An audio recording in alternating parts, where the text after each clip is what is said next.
2 থেকে 3 ঘন্টা হলো আর আমার অবস্থা এমন হতে শুরু করলো। সো গাইস গত 24 ঘন্টা কাটাতে চলেছে আমার এই মিনি স্টুডিওটার ভিতরে।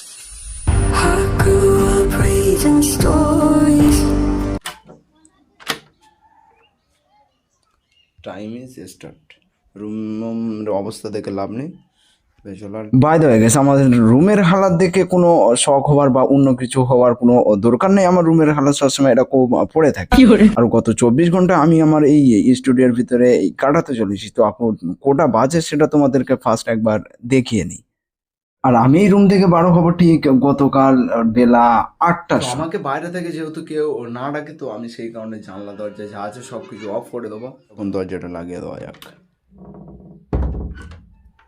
এবার আমার ফার্স্ট কাজ হবে হয় আমার বিছানাটা গুছানো বা ঘরটাকে একটু পরিষ্কার পরিচ্ছন্ন করা, কারণ 24 ঘন্টা তো যেভাবে হোক পার করতে হবে না।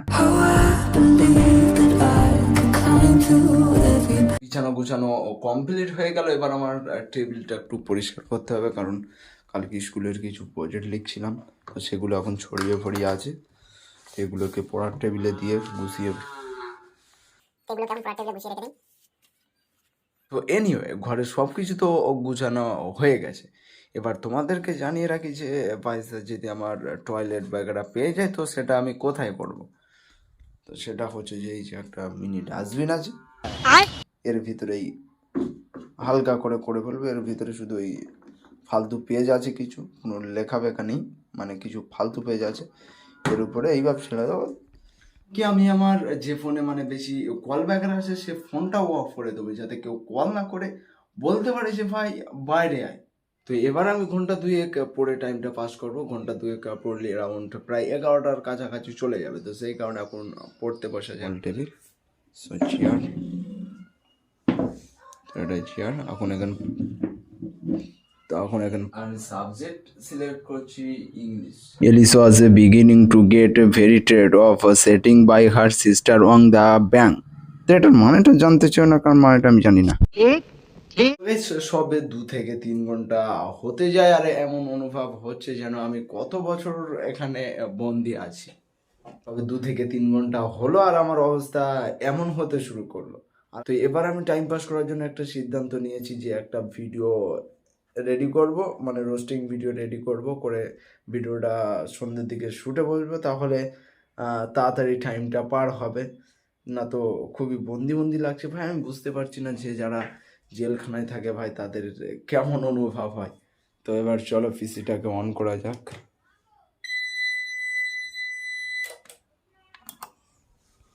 পিসি ইজ অন হয়ে গেল।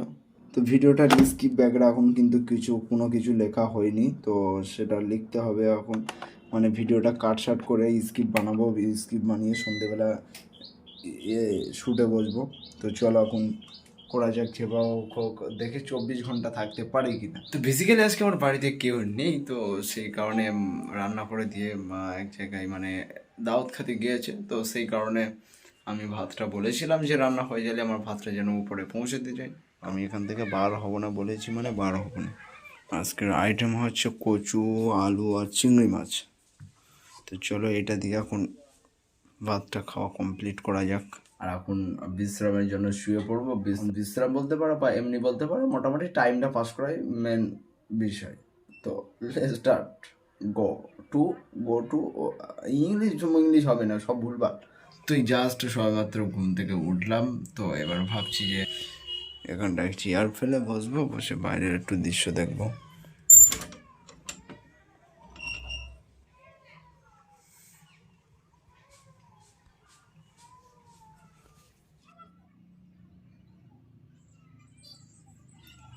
তো এখানে বসে বসে এবার প্রকৃতির দৃশ্য দেখতে থাকি, আর কি করবো। তো গাইস একা একা ঘরের ভিতরে খুবই বন্দি বন্দি ফিল হচ্ছে। তো এখন কটা বাজে তোমাদেরকে জাস্ট একটু দেখিয়ে দিই।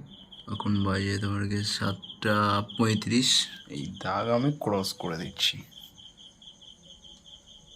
মোটামুটি চ্যালেঞ্জটা করেছি 12 ঘন্টা, এর বেশি করা সম্ভব হয়ে উঠছে না, কারণ খুবই একা একা ফিল হচ্ছে।